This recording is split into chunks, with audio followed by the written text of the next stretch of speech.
जी नमस्कार मित्रों। मैं शुक्र क्षेत्र सोरों से उमेश पाठक। आज मेरे एक मराठी मित्र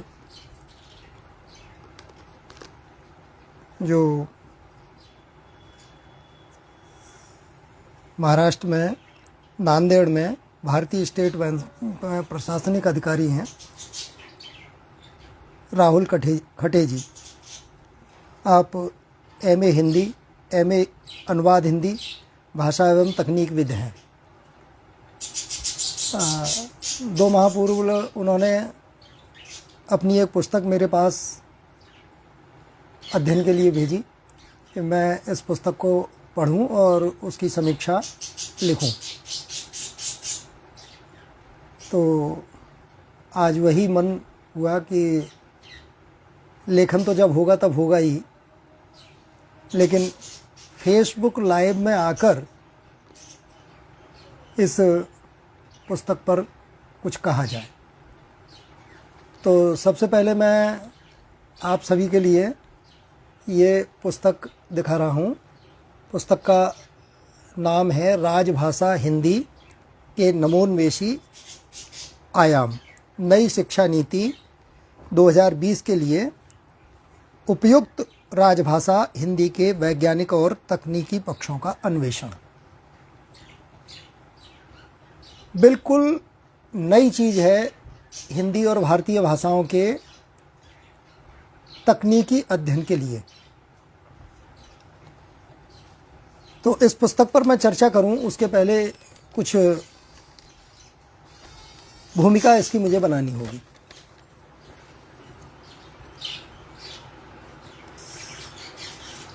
भारतीय दर्शन में ये मान्यता है कि यह जगत एक व्यापार है और आप अगर इस व्यापार जगत में विक्रय प्रवीण हैं तो सब कुछ बेचा जा सकता है। जगत व्यापार में सफलता के लिए आपको जगत के मानदंडों के लिए अपने आप को अनुकूल बनाना होता है। अब जो सामान्य व्यक्ति होते हैं वो अपने सामाजिक कार्यों के अतिरिक्त पहली प्राथमिकता उनकी होती है पारिवारिक उत्तरदायित्व, और जो बुद्धिजीवी होते हैं वे अपने पारिवारिक उत्तरदायित्वों के साथ साथ सामाजिक उत्तरदायित्वों का भी निर्वहन करते हैं। तो मित्र राहुल जी जो हैं वो एक सजग नागरिक हैं। उन्होंने राजभाषा हिंदी के लिए इस स्वतंत्रता के अमृत महोत्सव के अवसर पर यह पुस्तक जो तैयार की है अपने आप में अद्वितीय पुस्तक है। तो इस पुस्तक पर ही मैं कुछ 5-10 मिनट आप लोगों के साथ बातचीत करूंगा। तो मैं ये कह रहा था कि भारतीय दर्शन में मान्यता यह है कि आप जगत व्यापार में प्रवीण हों। अब ये व्यापार आपका किस तरह का है ये आपको तय करना होता है। आपकी सामाजिकता, आपका सामीप्य किन लोगों के साथ है, उन्हीं के अनुकूल आपको अपने आप के लिए बनाना होता है। तो भाषाओं के व्यापार में भी विक्रय की प्रवीणता ही हमको रखनी होती है। यदि हम भाषा के विद्यार्थी हैं, भाषा के अध्येता हैं, तो भाषा हमारी सर्वग्राही कैसे हो ये बुद्धिजीवियों का उत्तरदायित्व हो जाता है कि भाषा समयानुकूल कैसे हो। तो गुणवत्ता का शैथिल्य, भाषा की जो गुणवत्ता है अगर उसको थोड़ा शिथिल कर दिया जाए तो मूल्य तो उसका निश्चित रूप से कम हो जाता है, लेकिन उसकी विक्रय शक्ति बढ़ जाती है। साधारण प्रणाम आपको। अलीगढ़ से निर्मला तिवारी जी। आज मेरे एक मित्र हैं, उनकी पुस्तक पर थोड़ी चर्चा करने के लिए मैं फेसबुक पर लाइव आया हूँ। तो भाषाओं के व्यापार में भी विक्रय की प्रवीणता ही उसे प्रकीर्ण कर सकती है। भाषा तभी फैलेगी जब उसके विक्रेता माने उसके जो साहित्यकार हैं या भाषाविद हैं वो उसको ऐसा बनाएं कि भाषा की ग्राह्यता सबको बिना किसी समस्या के सहज समझ में आ जाए, तो वो भाषा सबसे ज़्यादा फैल जाती है। और इसका एक उदाहरण यह है कि बॉलीवुड की जो भाषा है वो पूरे विश्व में फैल गई, क्योंकि उनके यहाँ मानक कुछ भी नहीं है। वो स्वच्छंद होकर भाषा का विक्रय करते हैं, और एक भाषा का जानकार अध्येता जो है वो व्याकरण के नियमों का पालन करता है। तो बस यहीं थोड़ी सी समस्या आ जाती है कि व्याकरण के प्रति कठोर नहीं है यदि भाषा, तो वह भाषा बाजार में चल जाती है, लोगों की ग्राह्य शक्ति के अंतर्गत वो आ जाती है। तो जैसे जैसे समय के हिसाब से बाजार बदलता है वैसे वैसे भाषा भी बदलनी चाहिए।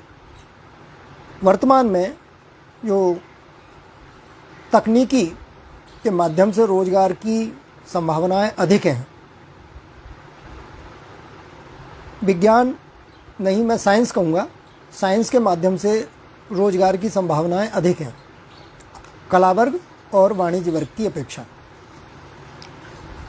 तो यहाँ दिक्कत ये है कि व्यापार हमारा कैसा हो कि हम अपनी भाषा को सर्वग्राह्य बना पाएँ।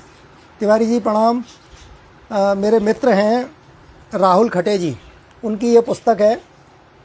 इस पुस्तक पर आज लिखित समीक्षा के बजाय मैं फेसबुक लाइव पर हूँ और इस पर ही थोड़ी सी चर्चा करूँगा मैं। ये अमरावती में रहते हैं महाराष्ट्र में, और नांदेड़ में ये भारतीय स्टेट बैंक में अधिकारी हैं। अद्वितीय पुस्तक है ये इस वर्ष की भाषा की संदर्भ में। इसमें उन्होंने राहुल खटे जी ने ये नई शिक्षा नीति जो भारत सरकार की आई है, उस नई शिक्षा नीति को ध्यान में रखते हुए इस पुस्तक का सृजन राहुल जी ने किया है। तो इस पुस्तक का उद्देश्य उन्होंने अपनी भूमिका में ये बताया है कि राजभाषा हिंदी का साहित्यिक और भाषा तकनीकी वैज्ञानिक पहलुओं का समावेश किस तरह से उसमें किया जा सकता है, ये सारी चीज़ें उन्होंने इसमें बताई हैं। प्रिया जी नमस्कार। तो विज्ञान के बारे में एक लोगों की धारणा भारत में यह है कि विज्ञान की शिक्षा का माध्यम अंग्रेजी ही हो सकता है। ये बिल्कुल निराधार बात है कि अंग्रेजी माध्यम से ही हम किसी भी भाषा को सीखेंगे। लेखक ने बड़ी कुशलता से इसमें बहुत सी चीज़ों को स्पष्ट किया है। मैं कुछ बातें आपको इसकी बताता चलूँगा कि इसमें विशिष्टताएं क्या हैं। तो सबसे पहले तो मैं ये बता दूं कि ये पुस्तक 21 अध्यायों में उन्होंने विभाजित की है। आप टीवी के माध्यम से घर पर बैठकर कैसे पढ़ाई कर सकते हैं, ये उनका पहला अध्याय है। और यह अध्याय 4 पेजों में उन्होंने विभाजित किया है, विस्तृत किया है। 4 पेजों में इसका वर्णन उन्होंने दिया है और इसको शीर्षक दिया है उन्होंने, स्वयं प्रभा घर बैठे होगी पढ़ाई अपने टीवी के माध्यम से। आप टीवी के माध्यम से कैसे शिक्षा ग्रहण कर सकते हैं, इस अध्याय में उन्होंने राहुल भाई ने ये बताया है कि आप टीवी के माध्यम से किस तरह से अपना शिक्षा ग्रहण कर सकते हैं। तो इसको सरकार ने स्वयं प्रभा नाम दिया है और इस डिजिटल पहल का उद्देश्य 2020 तक उच्च शिक्षा में दाखिले के अनुपात को 24.5 से बढ़ाकर 30% करना था। तो इसकी वेबसाइट भी उन्होंने दे दी है कि स्वयं प्रभा की वेबसाइट क्या है। तो www.swayamprabha.gov.in इस वेबसाइट पर जाकर आप इस साइट से जुड़ जाएंगे तो आप घर पर बैठकर पढ़ाई कर सकते हैं। दूसरा, इन्होंने एक और चीज़ इसमें अगला जो बिंदु दिया है वो राष्ट्रीय शैक्षणिक डिपॉजिटरी योजना। ये इसका स्वयं प्रभा का शुभारंभ 9 जुलाई 1917 को गुरु पूर्णिमा के अवसर पर किया गया था, ये लेखक ने इसमें बताया है। अगला है इनका स्वयं कक्षाएं। आप इसमें स्वयं कक्षाएं के माध्यम से भी पढ़ सकते हैं। तो ये इनका, और इसमें नेशनल डिजिटल लाइब्रेरी NDL ये भी है। इसमें 70 लाख से ज़्यादा किताबों तक आपकी पहुंच हो जाएगी। इतनी किताबें आपकी पहुंच में आ जाएंगी। और ये स्वयं प्रभा योजना में आप कला, विज्ञान, वाणिज्य, कला प्रदर्शन, सामाजिक विज्ञान, मानविकी, इंजीनियरिंग, प्रौद्योगिकी, कानून, चिकित्सा, कृषि, ये सारे पाठ्यक्रम आप पढ़ सकते हैं। जो भी आप चाहें वो इसमें पढ़ सकते हैं। और ये जो हाई स्कूल स्तर के विद्यार्थी हैं, IIT पॉल नाम का एक चैनल लाया जा रहा है उनके लिए। तो इस चैनल में 19 से 22 तक चैनल होंगे ये, और इसका प्रबंधन IIT दिल्ली करेगा। तो इस तरह की बहुत जानकारियाँ इस अध्याय में इन्होंने दे दी हैं। और इसके जो कोऑर्डिनेटर हैं वो हैं IIT मद्रास के प्रोफेसर अशोक झुनझुनवाला जी। तो ये इन्होंने इसमें पहले अध्याय में बताया। दूसरा फिर इनका है भारत की शिक्षा नीति और भाषा नीति। तो शिक्षा और भाषा नीति के विषय में इन्होंने विस्तार से बताया है, और बहुत अच्छा इन्होंने सृजन किया है इस अध्याय का। इसमें भारतीय जो अपना अवतारवाद है, ईश्वर के अवतारों की प्रक्रिया है, उसको भी इन्होंने इस अध्याय में जोड़ा है। तो इसमें आप विस्तार से देखेंगे, बहुत चीज़ें आपको इसमें जानने को मिलेंगी। जो 84 लाख योनियों को भी इसमें इन्होंने जिक्र किया है। तो नरसिंह और वराह जैसे अवतारों का भी इसमें वर्णन है बहुत इसमें। और लेखक ने इसमें मतलब कहीं कहीं तो ऐसा लगता है कि उसके भाव काव्यात्मक हो गए हैं लिखने में। तो ये बहुत अच्छा इनका अध्याय है ये। और अंत में इन्होंने इस अध्याय के अंत में वही भारतेंद्र हरिश्चंद्र जी का जो बहुत प्रसिद्ध दुआ है, निज भाषा उन्नति है सब उन्नति को मूल, और बिन निज भाषा ज्ञान के मिटे नहीं को सूल, ये इन्होंने इसमें वर्णित किया है। तीसरा अध्याय इनका आता है जो उसका नाम है, इन्होंने रखा है भाषा संगम, एक भारत श्रेष्ठ भारत। इसमें संविधान के अनुच्छेद 351 और भाषाओं का जो 22 भाषाएं जो 8वीं अनुसूची में शामिल हैं उनका पूरा विस्तार से वर्णन दिया गया है। बहुत अच्छा ये भी अध्याय इनका। और इसमें भारतीय भाषाओं के विषय में भी इन्होंने, और भारत के साहित्य के विषय में भी, बौद्ध साहित्य, जैन साहित्य, पाली प्राकृत और देवनागरी, द्रविड़ शैली, द्रविड़ लिपि, ब्राह्मी लिपि, इन सब का इन्होंने, संस्कृत के श्लोकों का भी इसमें कई जगह उल्लेख किया है। बहुत अच्छा ये भी अध्याय इनका। और फिर उसके बाद में ये आते हैं तकनीकी पक्ष पर। तो माइक्रोसॉफ्ट के उपयोगी एप्लीकेशन कौन कौन से हैं, ये जो आपको घर पर बैठ कर ही आप शिक्षा प्राप्त कर सकते हैं। इसमें विंडोज 10 और बिंग ऑफिस 365, ये बहुत चीज़ें इसमें इन्होंने वर्णित की हैं जिनके माध्यम से आप भारतीय भाषाओं को तकनीकी के साथ जोड़कर कैसे पढ़ सकते हैं, ये सारा कुछ इस अध्याय में इन्होंने समझाया है। फिर हिंदी में विज्ञान, तकनीकी साहित्य की उपलब्धता और पाठ्यक्रम, बहुत महत्वपूर्ण अध्याय है ये। अब यहाँ इन्होंने एक बहुत महत्वपूर्ण बात कही है कि जो बड़े बड़े पुरस्कार प्राप्त हिंदी के विद्वान हैं वो भी अपने विद्यार्थियों को, अपने बच्चों को जब विद्यालयों में प्रवेश दिलवाते हैं तो अंग्रेजी माध्यम से ही शिक्षा ग्रहण करने के लिए उनको उचित समझते हैं। जो हिंदी की रोटी खा रहे हैं या हिंदी के पुरस्कार जिन्होंने लिए हैं, वे अपने बच्चों को हिंदी माध्यम से पढ़ाना उचित नहीं समझते। तो ये एक बड़ी दुखद और विडंबना की बात है। तो विकिपीडिया पर ये बता रहे हैं यहाँ इस अध्याय में कि हिंदी के 3,500 लेखक हैं जो विज्ञान के विभिन्न विषयों पर लिखते हैं, और उनकी 8,000 से अधिक पुस्तकें हैं। इसमें उन्होंने एक नाम दिया है चंद्रकांत राजू जी की पुस्तक, क्या विज्ञान का जन्म पश्चिम में हुआ। विज्ञान और साइंस, ये दोनों बातें अलग अलग हैं, ये पहले तो समझने की ज़रूरत होगी। हम जो आज पढ़ते हैं भौतिक विज्ञान नहीं है, भौतिक साइंस है। ये फिजिक्स जिसको कहते हैं, केमिस्ट्री, जियोलॉजी, बॉटनी, ये विज्ञान न होकर साइंस हैं। तो साइंस और विज्ञान के अंतर पर कभी फिर चर्चा करेंगे, तब इस पर विस्तार से बात करेंगे। तो ये चीज़, इसको भी हमें देखने की ज़रूरत है। तो 8,000 पुस्तकें हमारे लिए उपलब्ध हैं, 3,500 लेखक हैं जिनकी हिंदी की पुस्तकें हैं। और अब तो शायद आप सब लोगों को ज्ञात होगा कि मध्य प्रदेश के कई विश्वविद्यालयों में चिकित्सा और कानून आदि की जो उच्च स्तरीय पढ़ाई हैं वो सब हिंदी माध्यम से या भारतीय भाषाओं के माध्यम से अब करने का पाठ्यक्रम शुरू हो गया, पढ़ाने का पाठ्यक्रम शुरू हो चुका है। लेकिन कल एक दुखद समाचार यह भी पढ़ने को मिला कि इंदौर में एक बालिका ने अंग्रेजी न आने के कारण से, इंजीनियरिंग की बालिका थी और आत्महत्या कर ली। उसने अपने सुसाइड नोट में लिखा कि मुझे अंग्रेजी नहीं आती थी, इसलिए मुझे अपमानित होना पड़ता था। तो इस तरह की ये चीज़ें बड़ी दुखद होती हैं। मोनू दुबे जी, आपको सादर नमस्कार। मैं अभी जो बात कर रहा हूँ वो एक मेरे मित्र हैं राहुल खटे जी, उनकी इस पुस्तक पर चर्चा कर रहा हूँ मैं, राजभाषा हिंदी के नवोन्मेषी आयाम। हिंदी माध्यम से हम किस तरह से तकनीकी, विज्ञान और आदि की शिक्षा को ग्रहण कर सकते हैं, इस विषय पर चर्चा की जा रही है यहाँ। तो अब मैं अभी जो इस अध्याय की बात कर रहा था, हिंदी में विज्ञान तकनीकी साहित्य की उपलब्धता और पाठ्यक्रम, तो 3500 लेखक हैं हिंदी के और 8000 से अधिक उनकी पुस्तकें हैं। तो शिवम भाई नमस्कार। ये एक विषय बहुत महत्वपूर्ण है, आपके साथ भी एक बहुत महत्वपूर्ण विषय पर चर्चा करूँगा मैं। तो अब माध्यमिक स्तर तक की जो शिक्षा है वो अगर हम भारतीय भाषाओं में या हिंदी माध्यम से अपने विद्यार्थियों को दें तो उससे वो उनकी जो मौलिक ज्ञान प्रवृत्ति जो है संग्रह करने की, उनमें मौलिकता का जो विकास है वो बहुत अच्छा होता है। और अगर हम विदेशी भाषा के माध्यम से अगर बच्चे को समझाते हैं तो उसे उन शब्दों को समझने में ही कठिनाई होती है। तो एक शब्दों को समझना और उसको फिर अपने स्मृति में रखना, ये एक और दुरूहता हो जाती है।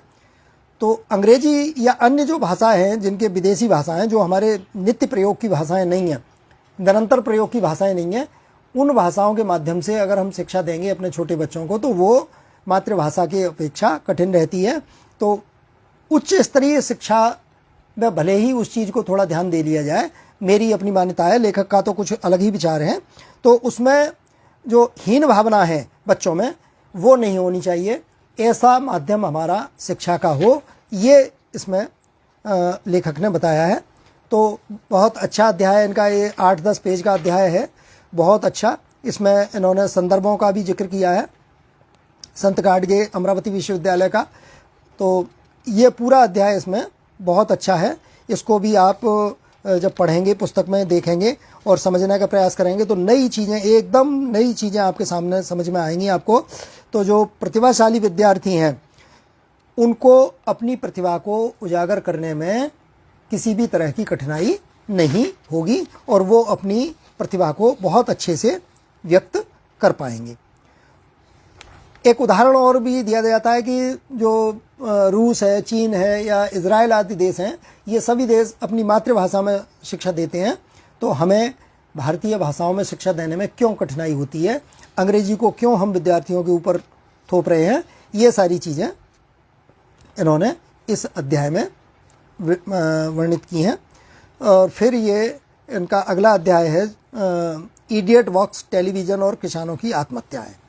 तो इस अध्याय में भी इन्होंने बहुत ही अच्छे तरह से शिक्षा की जो आवश्यकता है और जो टेलीविज़न के माध्यम से जो आजकल गलत चीज़ें समाज में प्रचारित होती हैं, जैसे एक विज्ञापन के बारे में मैं कह दूं, विज्ञापन में जो भी भाषा आज हमारे सामने आ रही है, अरुण जी आपको सादर नमस्कार और राही राजा साहब आपको भी सादर नमस्कार। तो जो टेलीविज़न पर जो विज्ञापन आ रहे हैं उन विज्ञापनों की भाषा को आप देखिए, वो ना हिंदी है ना अंग्रेजी है, वो बाजार की भाषा है और ऐसी भाषा है कि वो दोनों भाषाओं को विकृत कर रही है। मैं अंग्रेजी की भी विकृति की बात करूँगा क्योंकि हमें वैसे चिंता तो अपनी हिंदी और भारतीय भाषाओं की होनी चाहिए, लेकिन हम हिंदी और भारतीय भाषाओं के साथ साथ अगर कोई दूसरी भाषा भी विकृत हो रही है तो उनको भी चेताने की ज़रूरत है कि ये व्यापारी लोग जो हैं वो भाषा को किस तरह से वर्ण संकर बना रहे हैं। उसका जो मानक व्याकरण है, उसका एक फ्रेम है, उस फ्रेम में उस भाषा को ये नहीं रहने देते और उसको विकृत रूप में समाज में प्रसारित करते हैं। तो जो समाज के अल्प बुद्धि लोग होते हैं, जिनका बौद्धिक स्तर कम होता है, वो उसी तरह की भाषा को बोलते हैं, उन्हें व्याकरण का कोई भी ज्ञान नहीं होता, इससे भाषा विकृत होती है। तो ये बहुत महत्वपूर्ण बात इसमें इन्होंने, और किसानों के विषय में भी इन्होंने बहुत बढ़िया बात कही है कि रासायनिक खाद वगैरह जो किसान आज प्रयोग कर रहे हैं तो उसका उन्हें पता ही नहीं है कि कितना खाद हमें लगाना है और कितना हम लगा रहे हैं उसमें, ये बहुत सी चीज़ें हैं इसमें। तो टीवी हमारी माँ है, केबल हमारा बाप है, कलयुग का सबसे बड़ा यही तो पाप है, ये जो चीज़ इन्होंने लिखी है बहुत बढ़िया बात है ये उनकी। तो अमर चतुर्वेदी जी नमस्कार। तो और तरुण पाठक आपको भी देखिए इस कार्यक्रम को। तो ये जो हमारा ब्रेन हैमरिंग हो रहा है इस समय, विज्ञापन के माध्यम से जो हम चीज़ें सीख रहे हैं, देख रहे हैं, ये बड़ी चिंता का विषय है। इस पर ध्यान देने की ज़रूरत है। और ख़ास तौर से जो चीज़ें हमारे लिए बहुत हानिकारक हैं, विज्ञापन और भाषा उनको हमारे अंदर डाल रही है, ये चीज़ें गलत हैं। फिर दशावतारों की वैज्ञानिकता पर भी इन्होंने डार्विन का सिद्धांत जो है, वराह अवतार की जो बात है, नरसिंह अवतार की जो बात है, वामन अवतार की है, परशुराम अवतार है और श्री राम अवतार है, श्री कृष्ण अवतार है, इन सब चीज़ों का इन्होंने 10 कल के अवतार वगैरह का सबका। और फिर डार्विन के विकासवाद को भी इन्होंने इस अपने अध्याय इस पुस्तक में जोड़ा है कि डार्विन का विकासवाद और भारतीय जो मान्यता है वो क्या है, तो इस चीज़ को भी इन्होंने जोड़ा है। और भारतीय भाषा में विज्ञान लेखन की दशा और दिशा ये किस तरह से चल रही है इस भारत में इस समय, ये भी इन्होंने बहुत बढ़िया तरह से समझाया है कि हमें इस क्षेत्र में भी क्या क्या करने की आवश्यकता है, हम क्या क्या कर सकते हैं। माइक्रोसॉफ्ट के फोनेटिक इंडेक्स कीबोर्ड जो नई चीज़ है कि उसको हम किस तरह से प्रयोग में ला सकते हैं, ये चीज़ भी इन्होंने इसमें अपनी वर्णित की है। तो ये केवल भारत की हिंदी भाषा के लिए नहीं, भारतीय जितनी भी भाषाएं हैं, किस तरह से सेटिंग में जाके हम उनको एक स्विफ्ट बटन और उसके माध्यम से चेंज कर सकते हैं, ये सारी चीज़ें इसमें इन्होंने बहुत अच्छे से समझा दी हैं। तो ये भी हमारे लिए एक नई चीज़, जो विद्यार्थी इस चीज़ को नहीं जानते हैं या जो अधिक उम्र के व्यक्ति हैं जो इसको नहीं जानते हैं, तो वो भी इस चीज़ को बहुत अच्छे से इस पुस्तक के माध्यम से समझ सकते हैं। और फिर अगला इनका अध्याय है कि देवनागरी लिपि कैसे बन सकती है। ईमेल आईडी, आप जो ईमेल आईडी बनाते हैं www. और या जो कुछ भी अपना नाम लिखते हैं और उस नाम को लिखने के बाद में फिर उसको कैसे आप अंग्रेजी में ही लिखना पड़ता है, तो उसको आप हिंदी में भी अब कर सकते हैं, वो भी इन्होंने इसमें सब समझा दिया है। तो रामचरितमानस में साहित्य और विज्ञान का अंतर संबंध एक अध्याय इन्होंने ये भी रखा है। तो इस तरह से हम ये भी इस चीज़ से समझ सकते हैं, क्या हम अपने आप को सर्वश्रेष्ठ भारतीय समझते हैं या विदेशी चश्मे से जो हमें दिखाया गया है वही समझते हैं। ये भी चीज़ हमें देखने की है, समझने की है। बहुत महत्वपूर्ण अध्याय है ये भी। और इसमें मेरे एक और मित्र हैं डॉक्टर राजीव रावत जी, तो इनका भी इन्होंने जिक्र किया है, जो IIT खड़गपुर में मेरे मित्र हैं। तो ये सारी चीज़ें बहुत अच्छे से जो इस समय नए आयाम जो भाषा और तकनीकी के लिए लेकर के हो रहे हैं, वो सारी चीज़ें इसमें। फिर एक और चीज़ जो आप जो सुनते थे कि हमारे दादा दादी कहानियाँ सुनाते थे, तो इसमें इन्होंने बताया कि हिंदी में कहानियाँ सुनने के लिए भी अब ऐप मौजूद हैं। उन ऐप के माध्यम से आप हिंदी कहानियों को भी मोबाइल पर सुन सकते हैं। वो भी सारा कुछ इन्होंने इसमें विवरण दे दिया है। और मूसक गया और कू आया, तो कू ऐप जो भारतीय सोशल मीडिया ट्विटर की तरह से भारत का है पूर्णतः, और इसका भारत में बहुत ज़्यादा विस्तार पूर्वक प्रयोग किया जा रहा है, उसका भी इन्होंने दिया है। और ऑन स्क्रीन कीबोर्ड, इसका भी इन्होंने समझाया कि ऑन स्क्रीन कीबोर्ड को आप किस तरह से प्रयोग कर सकते हैं, ये भी सारी चीज़ें हैं। और अनुवाद किस तरह से फिर एक भाषा से दूसरी भाषा में किया जा सकता है, ये भी इन्होंने इसमें समझाया है। और अगला है इनका फिर प्रोफेसर ऑफ प्रैक्टिस। ये बहुत मज़ेदार चीज़ है, प्रोफेसर ऑफ प्रैक्टिस। इसमें आप किसी भी क्षेत्र में कोई विशेषज्ञता रखते हैं तो आपको एक प्रोफेसर की तरह से, शिक्षक की तरह से नियुक्त किया जा सकता है। तो ये सारी चीज़ें इसमें पूरी, और ये पुस्तक अमेजन पर भी उपलब्ध है। आप अगर चाहें तो वेबसाइट पर भी इसको देख सकते हैं। और राहुल खटे साहब का मैं आपको संपर्क भी बता देता हूँ। वो संप्रति आजकल भारतीय स्टेट बैंक प्रशासनिक कार्यालय नांदेड़ में राजभाषा अधिकारी के पद पर कार्यरत हैं। और इनका संपर्क है Amarnagar, Amravati, Maharashtra. Pin code number है 444604। और इनकी वेबसाइट है हैप्ट राहुल RAHULKHATE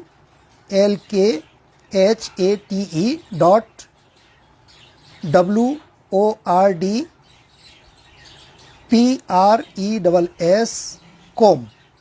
इस पर जाकर आप पूरा इस चीज़ को, पूरी पुस्तक को देख सकते हैं और राहुल जी से संपर्क कर सकते हैं। आपको ये पुस्तक वहाँ अमेजन पर भी उपलब्ध है, आप पुस्तक को अमेजन से मंगा करके भी पढ़ सकते हैं। तो ये चीज़ जो मैं आपको अभी वर्णित कर रहा था। अब कुछ और एक आध दो बात मैं आपको कहूँगा इस पुस्तक के बारे में, कि पुस्तक में अनेक स्थानों पर ठिठकना पड़ता है। ठिठकने से मतलब यह है कि वो इतनी महत्वपूर्ण बातें और बहुत सरल और स्पष्ट बाध्यता के साथ लेखक ने कह दी हैं कि एकदम पाठक के मन को छू लेती हैं और विवश होना पड़ता है, क्योंकि जो अंग्रेजी या अन्य की जो महत्ता भारत में अनावश्यक रूप से लाद दी गई है, उसको महिमामंडित किया जाता है, तो वो चीज़ खटे साहब ने बहुत स्पष्ट तरीके से नकारी है। तो ये बहुत महत्वपूर्ण पुस्तक, और मुझे मेरे मित्र राहुल जी ने जब पुस्तक भेजी थी तब फ़ोन करके ये भी कहा था कि आप अपनी समीक्षा इस पर लिख कर मुझे भेजिए। तो राहुल भाई, लेखन तो जब कर पाऊँगा तब कर पाऊँगा। आज कुछ समय था मेरे पास, तो मैंने जो भी पुस्तक को अब तक पढ़ा है उसको, चूँकि इसमें भी एक समय सीमा की प्रतिबद्धता होती है, तो मैंने ये व्यक्त कर दिया है। तो आप तक निश्चित रूप से ये मेरी वीडियो पहुंच जाएगी। तो अभी कुछ समय के लिए मेरी व्यस्तता के कारण से मैं आपसे क्षमा चाहूँगा। लिखित रूप से मेरी प्रतिक्रिया आप तक पहुंचेगी, तब तक ये समीक्षा ही मेरी स्वीकार करें फेसबुक के माध्यम से। तो आप सभी को सादर नमन, और पुस्तक को एक बार पुनः मैं आप लोगों के समक्ष दिखाता हूँ। ये पुस्तक है राजभाषा हिंदी के नवोन्मेषी आयाम, और ये इधर राहुल जी का चित्र भी दिया हुआ है। तो इस चीज़ को आप सभी के लिए मैं पुनः सादर नमन के साथ आज यहीं नमस्कार करता हूँ आपको।